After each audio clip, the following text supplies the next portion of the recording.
Contrast what Vice President Biden had to say about the Libya attack and what the president said last night. Liz Cheney will help us sort through all of this, and we'll show you Mitt Romney's best moments straight ahead.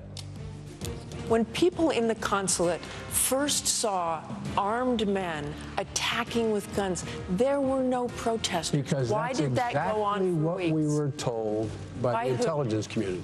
The intelligence community told us that.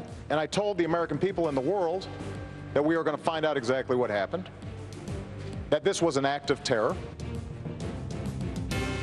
Hannity is expose the next Obama debate lie. The president claimed oil production was up under his watch. Well, Mitt Romney, he made sure to clear up that distortion. Oil production is down 14% this year on federal land, and gas production is down 9%. Why? Because the president cut in half the number of licenses and permits for drilling on federal lands and in federal waters. And the fact-checking continues right after this. As we continue this fact-checking edition of Hannity, there are more layers to this Benghazi cover-up, and with each passing debate, the evidence grows stronger. Now, it seems the president and the vice president, they're not even close to being on the same page. Watch this. What were you first told about the attack? Why were people talking about protests? When people in the consulate first saw armed men attacking with guns, there were no protesters. Because why did that go on for what weeks? We were told by the intelligence community. The intelligence community told us that. We said exactly what the intelligence community told us that they knew. That was the assessment. And as the intelligence community changed their view, we made it clear they changed their view. The day after the attack, Governor, I stood in the Rose Garden and I told the American people in the world that we were going to find out exactly what happened, that this was an act of terror. Now, if that's true, Mr. President, then why days later would you again not call it terror when asked by Univision? And then later on The View with Joy Behar. Why, after the debate in private, did you tell Terry Latka, the very man who asked you that question last night, that it took you so long to call it a terror attack because you were still gathering more information? None of this adds up to the truth, President Obama. Joining me now with more, Fox News contributor Liz Cheney. All right, so this is like finger-pointing everywhere. Susan Rice is blaming the intelligence community and General Petraeus and the CIA. But here's what we know. The State Department knew in real time. The intelligence community knew within 24 hours. None of this is adding up in any way, except that this is a major cover-up. Right. Well, it's a lot easier to keep your story straight, Sean, when you're telling the truth. And clearly they can't keep their story straight because they're not telling the truth to the American people here. You know, either the president was lying last night or the president spent 10 days after he first declared it, according to him, an act of terror, lying to the American people, saying it was caused by a video. But one of those two things has got to be true. And clearly the president and Vice President Biden seem to have been getting different information.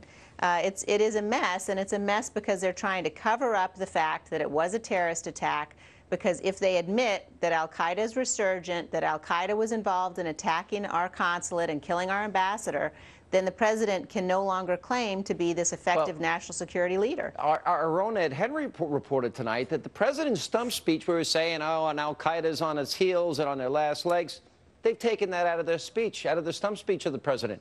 Now, he didn't attend intel briefings, either before or after. He went campaigning right after this happened.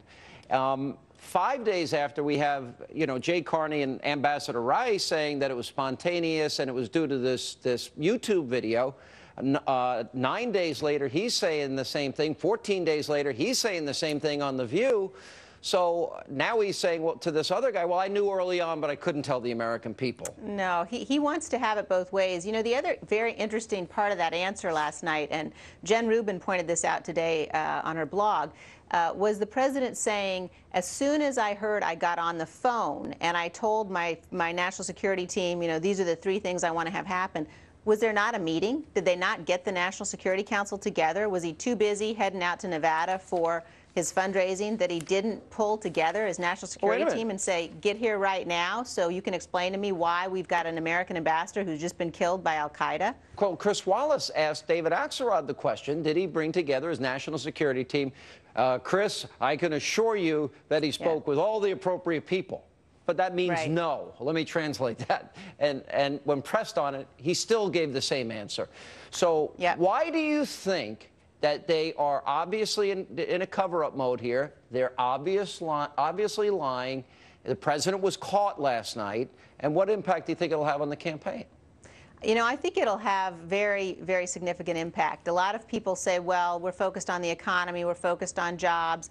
That's true, but I would make 2 points. One is the president's record on national security is at least as bad as his record on the economy and jobs. Secondly, the American people don't appreciate a commander-in-chief who lies to them. And we're now to the point where we've got to be very clear that that's what's happening here. The president is not being honest with the American people, and I think that the voters are not going to think very highly of a man who wants to be reelected, who can't even be counted on to tell them the truth about something as important as a terrorist attack that killed an ambassador on the and campaign, 3 other Americans. You've been through a couple yourself with your dad, more than a couple.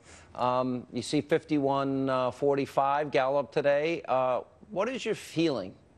You think? You know, I'm feeling good about this, Sean. I think that what we're beginning to see is potentially the beginning of a real wave of movement towards Governor Romney, people realizing he is the man who actually can bring this country back to where we ought to be economically and internationally as well.